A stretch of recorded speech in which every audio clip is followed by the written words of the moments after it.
Magandang araw!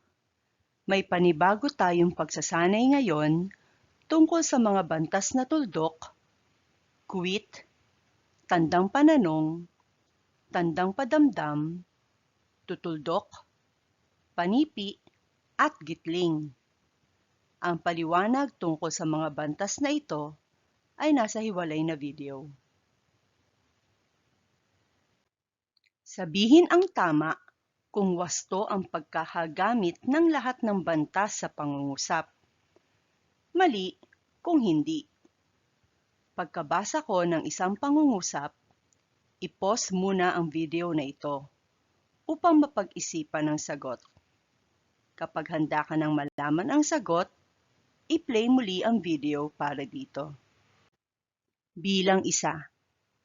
Gumigising ako ng ika-4 ng umaga tuwing may pasok sa paaralan.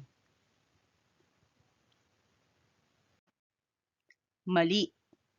Gitling ang dapat gamitin sa pagitan ng ika at tambilang. Bilang 2. Naku! Tumunog na ang aking alarm. Tama. Kuwit ang gagamitin upang paghiwalayin ang bulalas sa iba pang sinabi sa pangungusap.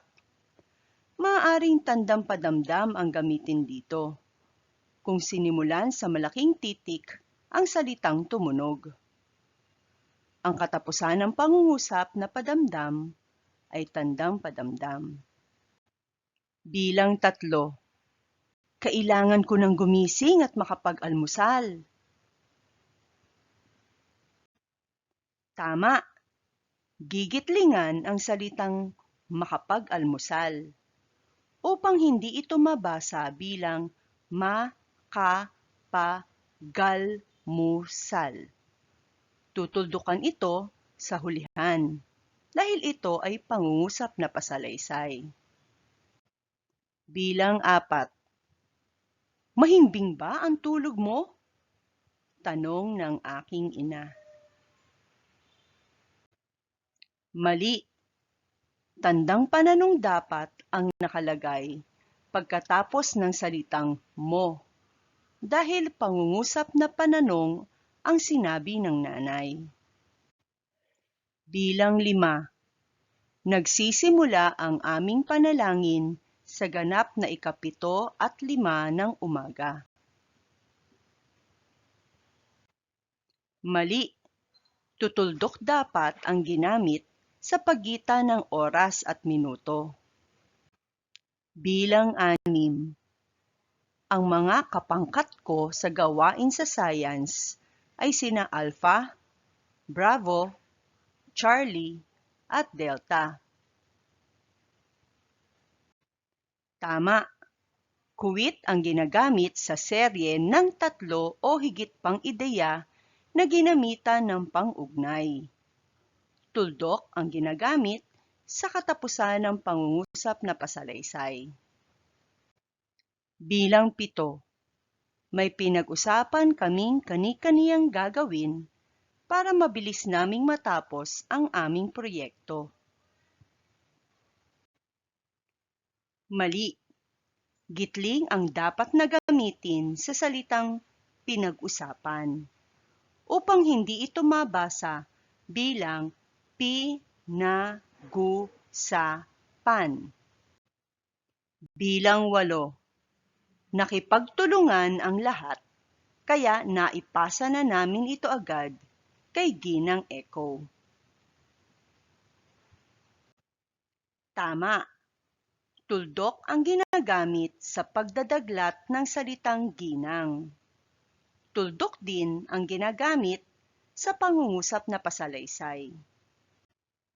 Bilang 9. Yehey! Makapagpapahinga na ako ng maaga dahil natapos ko na ang lahat ng gawain ko. Sigaw ni Foxtrot. Mali. Tandang padamdam dapat ang ginamit pagkatapos ng bulalas na yehey dahil ito ay isang pangungusap na. panibagong pangungusap na ang sinisimulan sa salitang makapagpapahinga. Kuwit ang gagamitin dito kung ang salitang makapagpapahinga ay sinimulan sa maliit na titik. Dapat din ay may bantas na tandang padamdam pagkatapos ng ko at bago ang panipi. Dahil ang sinabi ni Foxtrot ay pangungusap na padamdam. Bilang 10.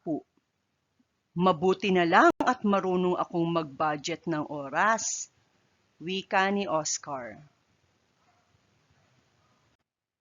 Tama. Kukulungin sa panipi ang pahayag ni Oscar. Mabuti na lang at marunong akong mag-budget ng oras. Lalagyan ng gitling ang salitang mag-budget upang mapaghiwalay ang panlaping mag at ang salitang Ingles na budget. Kuwit ang ilalagay pagkatapos ng salitang oras, sapagkat pinapalitan ng kuwit ang tuldok kapag pangungusap na pasalaysay ang tuwirang sinabi ng nagsasalita. Ito rin ay dapat na nauuna sa panipi. Tutuldukan ang katapusan ng pangungusap sapagkat ito ay pangungusap na pasalaysay. Narito ang pinagkunan ng disenyo para sa video na ito. Salamat!